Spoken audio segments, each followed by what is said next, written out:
একবার দেবতারা প্রচুর অহংকারী হয়ে যায় মহিষাসুর বধের পর। তারা ভাবে যে তারাই একমাত্র শক্তিশালী। দেবী তাদের সামনে জগদ্ধাত্রী রূপে আবির্ভূত হয়। আমি হলাম বরুণ দেব, এই তৃণখণ্ডকে আমি ভাসিয়ে দেব।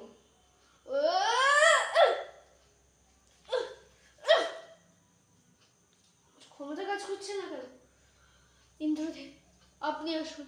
হয় কিন্তু দেখি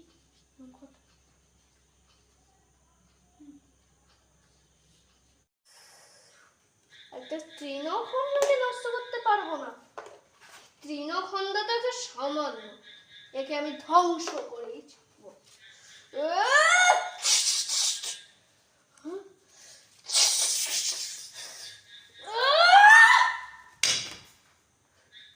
কি হলো? আমার শক্তি কাজ করছে না কেন? কে তুমি? কে তুমি নারী? আমি আমার ভুল বুঝতে পেরেছি। ক্ষমা করুন দেবী, ক্ষমা করুন। কলিঙ্গাসুর তোর অহংকার থেকে জন্ম, তাই তোর শক্তি বেশি। রক্ষা করবে এই জগৎ। দেবী তখন চলে গেলে ওই অন্তরাসুর তাণ্ডব করা আরম্ভ করে। দেবী তার উদ্ধত্ত দেখে সেখানে আবির্ভূত। তুই পাপিষ্ঠ! দেবী ক্ষমা করুন। দেবী, আমি ছোট হলাম কি করে?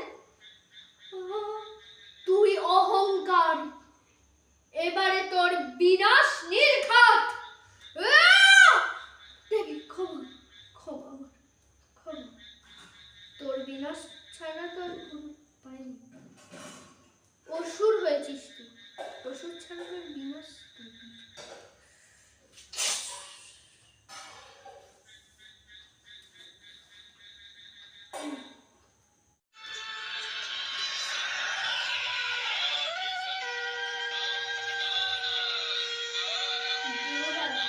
আপনাদের অহংকারকে আমি বজ্ররূপে আবির্ভূত করলাম।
দেবী চতুর্ভুজা, তার এক হস্তে শঙ্খ চক্র ও নিচের দুটি হস্তে তীর ও ধনুক ধরে থাকে।